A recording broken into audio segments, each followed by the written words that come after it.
Bem-vindo ao Aprenda Filosofia, o podcast que te convida a fazer uma segunda navegação pela vida na companhia das maiores mentes da humanidade. Hoje vamos falar sobre um tema essencial para qualquer pessoa que busca a sabedoria, qualquer pessoa que se interessa por filosofia. Como ler um texto de filosofia? Se você já tentou se aventurar por essas obras e sentiu que estava diante de um código indecifrável, ou se você simplesmente quer maximizar a sua compreensão de textos complexos, esse episódio é para você. Todos a bordo?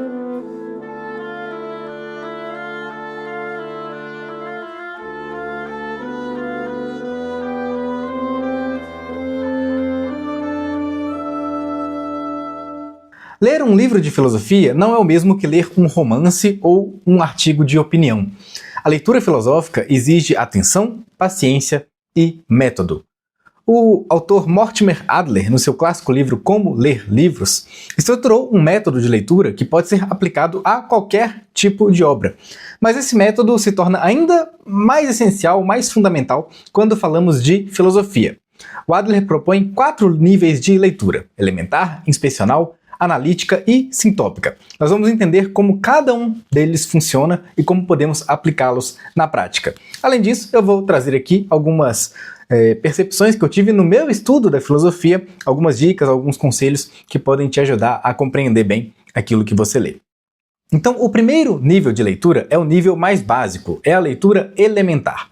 E se você está aqui ouvindo esse podcast, provavelmente você já domina essa etapa. Isso porque é muito difícil viver no nosso mundo sem o nível de leitura elementar, que é aquele que nos permite decodificar palavras e frases.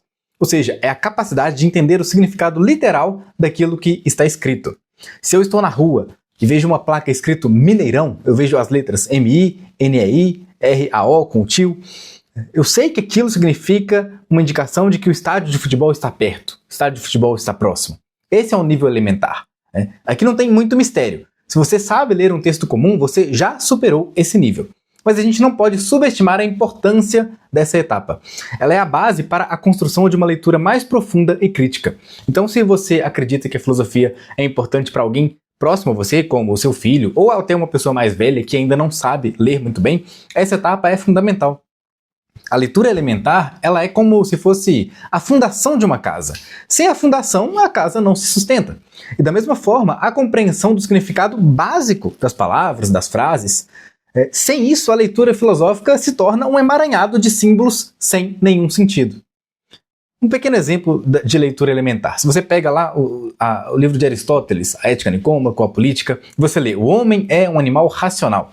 Na leitura elementar, você precisa identificar essas palavras: homem, animal, racional, e compreender os seus significados básicos. Então, se você entende que homem se refere a todo ser humano, se animal diz respeito à nossa natureza biológica e que racional diz respeito à nossa capacidade de pensar, de raciocinar, então aí você já está dominando esse primeiro nível de leitura. É bem simples, mas é o primeiro passo na compreensão de toda a filosofia. Agora a gente chega ao segundo nível, que é a leitura inspecional. Então, agora que você já sabe ler, já sabe decodificar símbolos, começa o primeiro grande desafio. A leitura inspecional tem o objetivo de dar uma visão geral da obra antes de uma leitura mais profunda. Vou pegar aqui a Apologia de Sócrates, um dos textos fundamentais. Eu recomendo que seja o seu primeiro livro de filosofia clássico, se você não leu nenhum ainda. Vamos pegar aqui a Apologia de Sócrates. O que você faz, então, nesse segundo nível de leitura? Aqui você vai explorar um território desconhecido. É como se você estivesse embarcando numa aventura. Qual é a primeira coisa que você pode fazer, então, para aproveitar essa aventura? Você vai examinar primeiro o título e o sumário. Por quê? Porque esses dois pontos, eles revelam a estrutura do livro, revelam os temas abordados dentro do livro. O título é a porta de entrada para a obra, e o sumário é o mapa que guia o leitor pelos capítulos e pelas suas seções. Então, se nós temos um livro chamado Apologia de Sócrates, só pelo título a gente já sabe, olha, existe um sujeito chamado Sócrates, existe uma apologia, existe uma defesa, um discurso em defesa de Sócrates. É isso que nós temos aqui. E se você vai para o sumário, você vai perceber, né, que esse livro ele é composto de 3 partes, de 3 discursos diferentes. Então você já tem um mapa, olha. Então a gente vai ter uma primeira parte, vai acontecer algo que interrompe essa primeira parte, nós temos uma segunda parte, e o livro se conclui numa terceira parte diferente. Esse tipo de informação, num texto pequeno como a Apologia de Sócrates, pode não ser essencial, mas se você for ler um texto enorme, né, um livro como a Fenomenologia do Espírito do Hegel ou a Crítica da Razão Pura do Kant, saber exatamente todo o percurso que o autor faz te ajuda a entender onde estão os pontos principais. É como se você fosse fazer uma viagem e você descobrisse onde estão os pontos turísticos. Olha, o principal é isso, é isso, é isso. Mas para chegar de A a B, de um ponto ao outro, eu posso percorrer essa rua, essa avenida, eu posso percorrer essa ideia, esse conceito, até chegar onde é o nosso objetivo principal. Depois que você já leu, então, título, sumário, você pode partir para a introdução. Eu recomendo também que você leia a contracapa, que você leia as orelhas do livro, é sempre bom. O prefácio também pode conter informações valiosas sobre a intenção do autor, o contexto histórico da obra e as motivações por trás da sua escrita. Se você pegar um livro de literatura, como a Ilíada e a Odisseia de Homero, por exemplo, existem várias edições no mercado. Procure por edições que tenham essas informações, edições que tenham um prefácio, que tenham talvez também um pós-fácil. Quanto mais informações, quanto mais notas de rodapé o livro te entregar, melhor. A tradução em si, ela é importante? Ela é importante.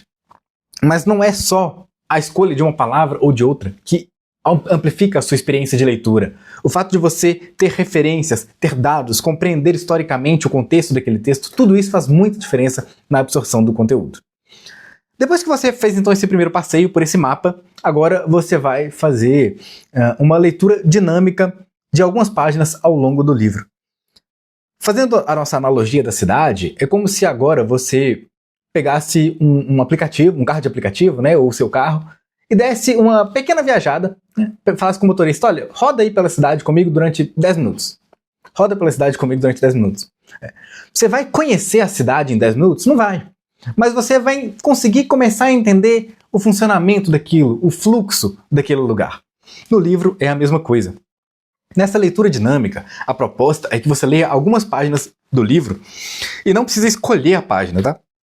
Você pode abrir aleatoriamente o livro em qualquer página e ler. Lê uma página, depois salta umas 3 e lê mais outra página, depois salta mais um pouquinho e lê alguns parágrafos soltos. Por quê? Parece que é um esforço inútil, mas nossa, eu não estou lendo na ordem. A leitura dinâmica, essa técnica proposta, é que você comece a perceber quais são as palavras-chave, as frases principais e o jeito de escrever do autor. Esse processo é rápido, você pode levar ali de 5, 10, 15 minutos. Esse é o momento para você começar a sentir o ambiente, começar a sentir a ambientação dentro daquele livro. Depois que você fez isso também te ajuda a definir se você realmente quer ler aquele livro naquele momento. Se você começou a ler páginas soltas e sentiu que nada naquele livro faz sentido, é sinal de que você não está pronto para lê-lo naquele momento. Talvez seja importante buscar um outro autor, um comentador que explica aquele livro, talvez assistir uma aula, né? Se você é aluno dos meus cursos, talvez assistir a aula do filósofo antes de partir para o livro. Isso vai te facilitar e faça isso até que seja um pouco menos complicada a leitura inspecional. Ela não precisa ser perfeita, você não precisa sair entendendo tudo dessa primeira viagem pelo livro. Mas é bom que você se sinta preparado ou no mínimo entusiasmado para seguir adiante. E aí sim nós chegamos ao terceiro momento da leitura, em que nós temos a leitura analítica. Agora sim, a leitura analítica é o coração da leitura filosófica. É aqui que você se debruça sobre o livro, com método e com toda a sua atenção. A leitura analítica envolve 3 perguntas fundamentais. O tempo inteiro, quando você estiver lendo um livro de filosofia, você tem que ter essas 3 perguntas em mente. Você pode até anotar uma dica. Você pode anotar lá no final do livro, naquela página em branco, essas 3 perguntas. Qual que é a primeira pergunta? A primeira pergunta é: sobre o que é esse livro? Aqui o fundamental é compreender qual é o tema, qual é o assunto do livro. A segunda questão que você tem que se responder é: o que o autor está tentando dizer? Geralmente, quando estamos falando de um livro de filosofia, nós estamos falando de uma tese que está sendo defendida, certo? Na Apologia de Sócrates, Sócrates está defendendo a tese de que ele é inocente.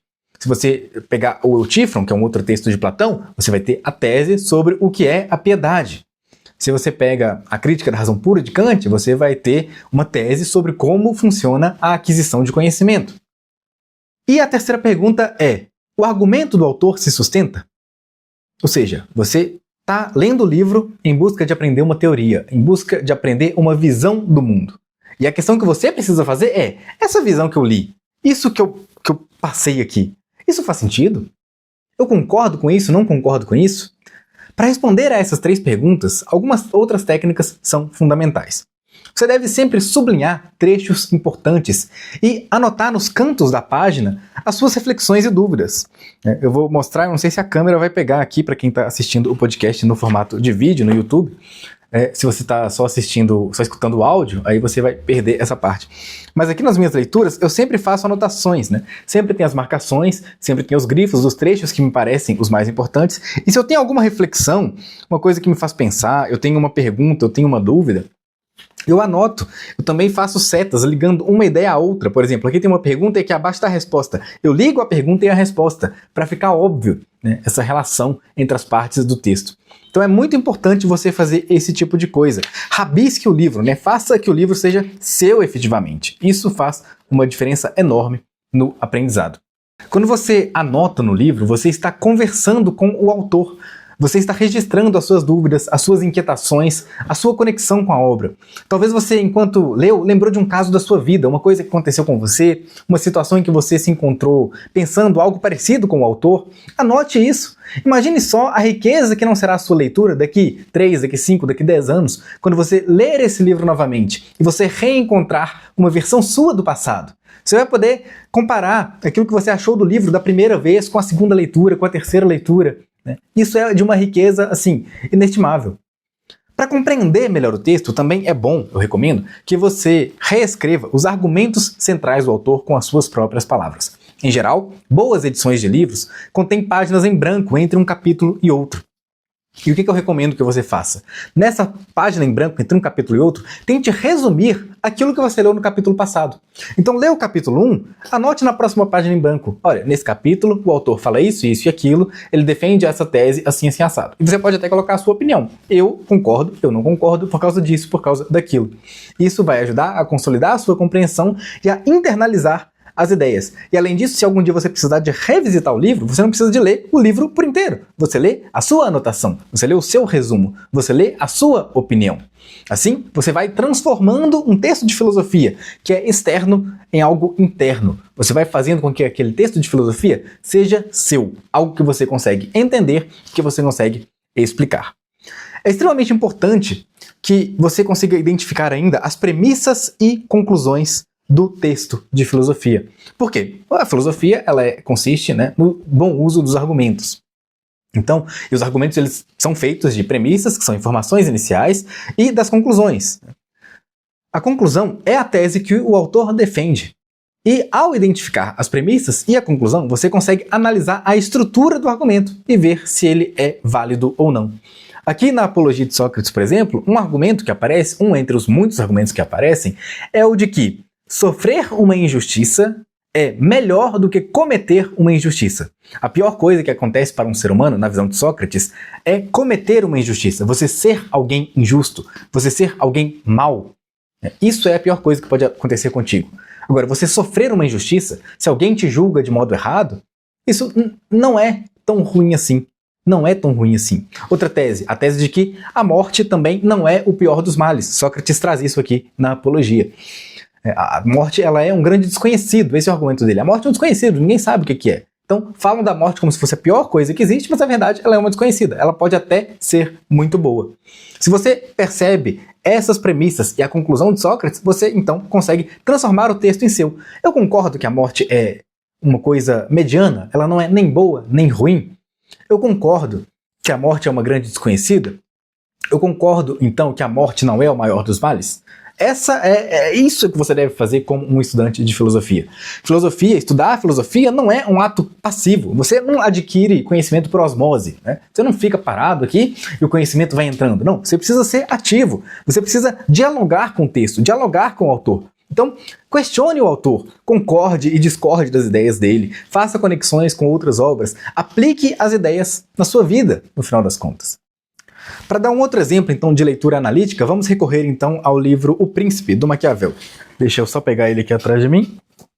Bom, O Príncipe, do Maquiavel.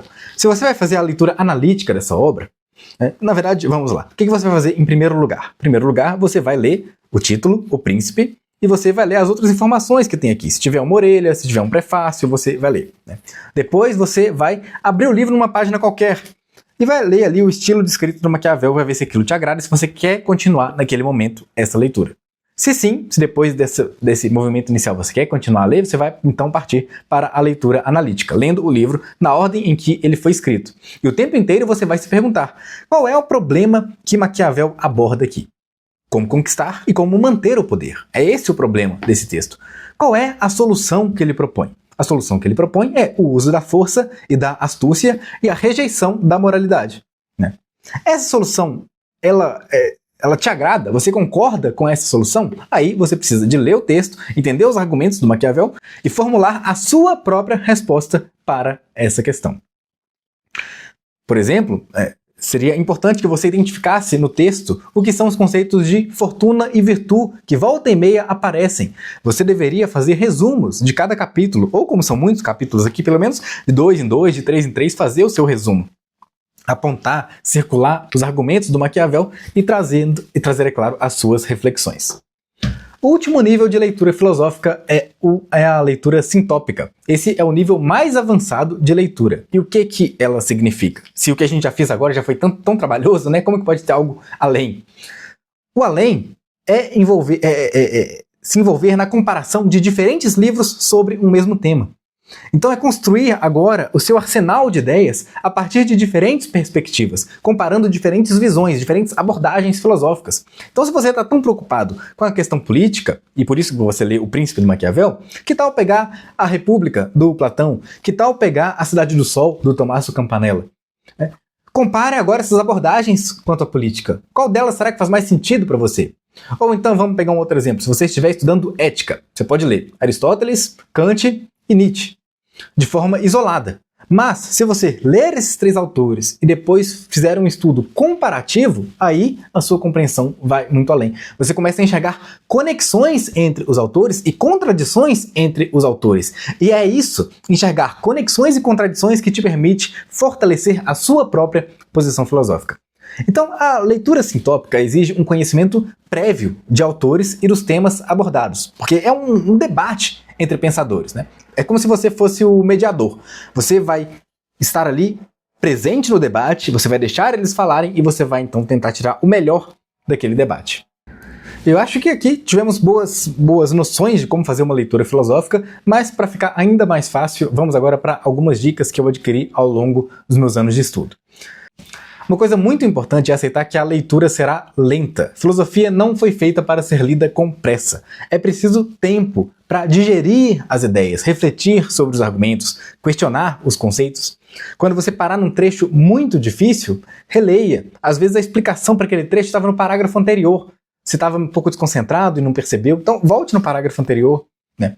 Para não se sentir perdido, vá fazendo aquelas marcações. O ato de você escrever no livro, fazer as marcações, anotações, grifos, faz com que você se concentre 100% nessa atividade. Em vez de ficar lembrando da compra do supermercado que você vai ter que fazer, da conta que tem para pagar, você fica focado ali naquele momento de estudo. Quando um conceito for abstrato demais, você não faz ideia do que significa, faça uma pesquisa. Existem vários sites, você tem o site da Universidade de Stanford, onde tem a explicação de vários conceitos filosóficos. Você pode adquirir um dicionário de filosofia, também ajuda nesse caminho. Não tenha medo de voltar atrás, de reler os parágrafos. Tudo isso faz parte do processo de aquisição do conhecimento.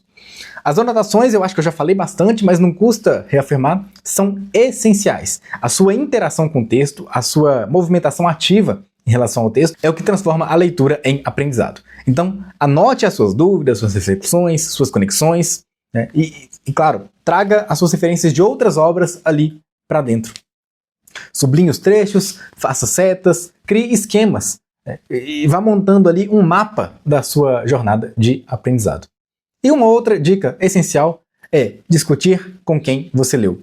A gente está falando aqui de como ler textos de filosofia, e é engraçado que Sócrates nunca escreveu nada, né? Um dos maiores filósofos de todos os tempos não deixou nenhum texto para a gente ler. E por que não? Porque ele acreditava que a filosofia se faz no diálogo.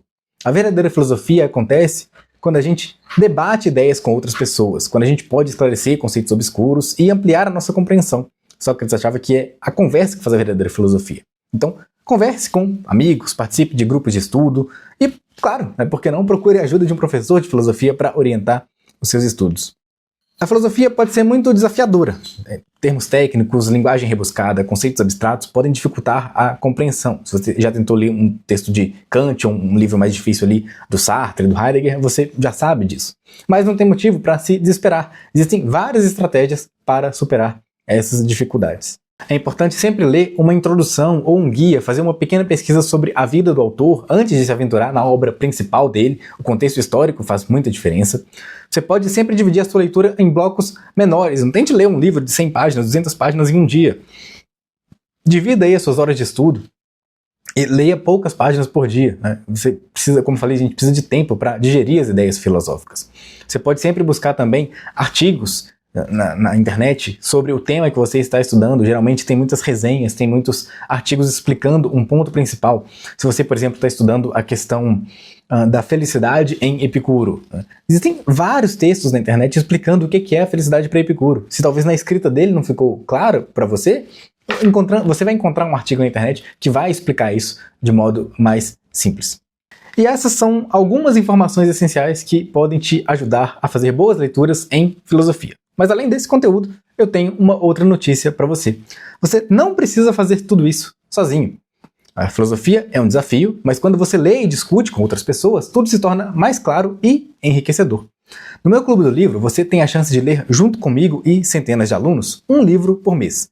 Dentro do clube, você tem acesso a um cronograma de leitura com poucas páginas por dia, porque a gente sabe que o tempo é escasso, um podcast diário como esse, de 10 a 20 minutos, de segunda a sexta, explicando cada frase do texto.